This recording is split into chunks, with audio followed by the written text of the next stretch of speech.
Welcome to the AFR Saints channel, where we provide you daily content on your favorite team, the New Orleans Saints. Do us a favor and hit that subscribe button. Be sure to leave your comments below and smash that like button.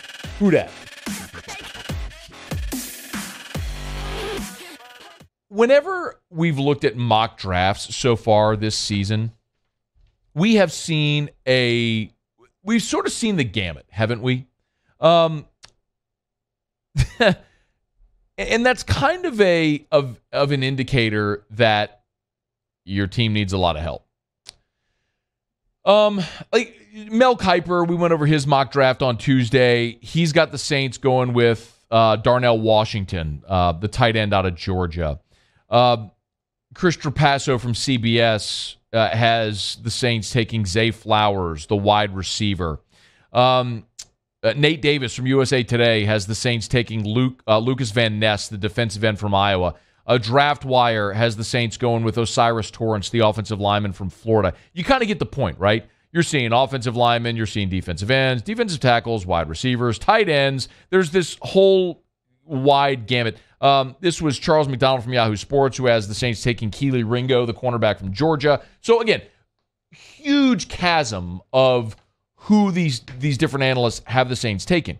And I think what was interesting is that most Saints fans seem united on the front that they would love to see Hendon Hooker be a member of the New Orleans Saints. There just hasn't been a ton of talk about that, which is why this jumped out to me when Daniel Jeremiah from the NFL Network was on the Pat McAfee show and talked about Hendon Hooker to your New Orleans Saints. I put him in my top 50, but I think he's probably in that second round range. But like I'm looking at a team, the Saints, right? You're picking in there. Yeah. He's better than anybody that you got there. I take him over Andy Dalton at this point in time. We already know what Jameis is, good or bad or indifferent. Great leader too. Yeah, that's what I'm saying. I take a shot on him. McAfee had a lot of nice things to say about Hendon Hooker because working College Game Day this year, they got to do a couple of Tennessee games, got to meet Hendon Hooker, meet his family, really raved about Hooker the person, which I think is one of the things that's going to help him elevate draft boards. Of course, he's dealing with the knee injury. But Daniel Jeremiah there said he would have Hendon Hooker in his top 50 overall players and thinks the Saints is the perfect landing spot. One more from Daniel Jeremiah about Hendon Hooker's ceiling.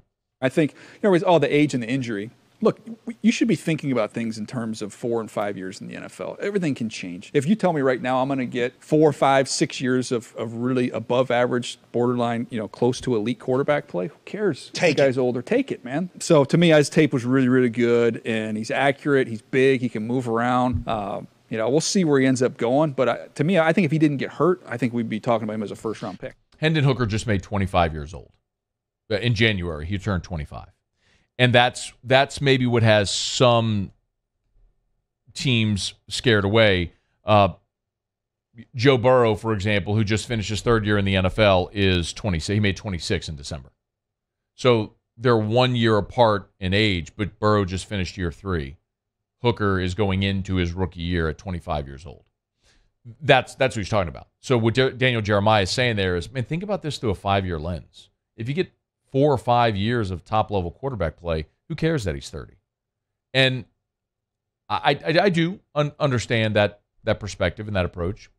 But I can also say if you're an NFL team and you're making that investment into a player and he's 25 years old and he's already longer in his career and he's coming off a knee injury, like Burrow and Lamar Jackson reached 26 years old. They're deep into their NFL careers, and Hooker's just starting. So I do understand that pushback, but I also like especially if you get him in round 2. Now, look, you use a first-round pick, you get the option for a 5th year. It's going to cost you, but you get him in round 2, 4-year deal. You have a mature guy who you have until he would be 29, almost 30, and then you make a decision on what that second contract may look like depending on how he plays. And I like that. And, I'm looking at this, and I know the draft is odd because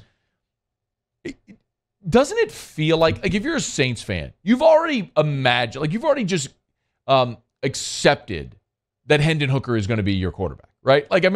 We've all sort of just dreamed that, accepted that Hendon Hooker is going to be a Saint, but you have no control over it. Some other team could draft him before you do. The Saints could not feel great about him and not pick him at all. So because you have no control over it whatsoever, that does make it a bit odd. But I like the idea of an affordable veteran option, be it Andy Dalton, Baker Mayfield, Jameis Winston. I like that, plus Hendon Hooker, more than I like overpaying for Derek Carr. When you look at the Saints' slot values at number 29 and number 40, slot value for the 29th pick in the draft, where the Saints have their first-round pick, it's number 30, obviously, but it'll be the 29th player taken. Slot value is $12.8 million. Yo, that's not $12.8 million for his rookie year. That's $12.8 million for the life of his rookie contract. It's like $3 million a year. If you take him 40th, that's a $9 million, $9.065 million over 4 years. You're talking $2.5 million a year. Like, why not?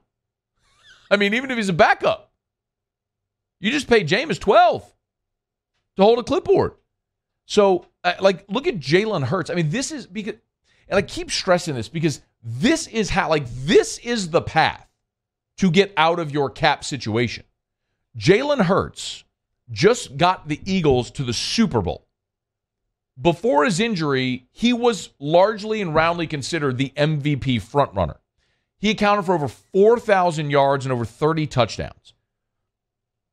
Jalen Hurts' entire rookie contract is a 4-year deal worth $6.025 million.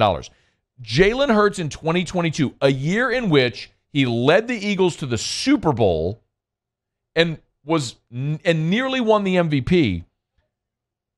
He was paid $1.6 million. Y'all, for perspective, that's what the Saints paid Tre'Quan Smith. Okay? You want to know how you get out of this cap situation? How you rebuild your roster? You draft well and you pay your quarterback who takes you to the Super Bowl what you're paying Tre'Quan Smith. Okay? That's how you do it. So, I don't know what the Saints are going to do. It's very clear, listening to Kai Harley with Sean Fazand, looking at what the Saints just do year in and year out. Their approach is win now. And they were carelessly willing to make a trade for Derek Carr. So that worries me because I think that's still the path they're taking. But this is your path out. I'm not saying Hendon Hooker is a surefire, all-pro caliber quarterback. But what I know is overpaying for Derek Carr isn't going to win you a Super Bowl. This is a way to potentially rebuild your roster, recalibrate the salary cap, and have an opportunity to win moving forward. So, yeah, man, from Daniel Jeremiah's mouth to Mickey Loomis and Dennis Allen's ears, please, give me Hendon. Please give me Hendon. Hey, thanks so much for watching. Please leave your comments. I love to interact. And be sure to hit the red subscribe button below.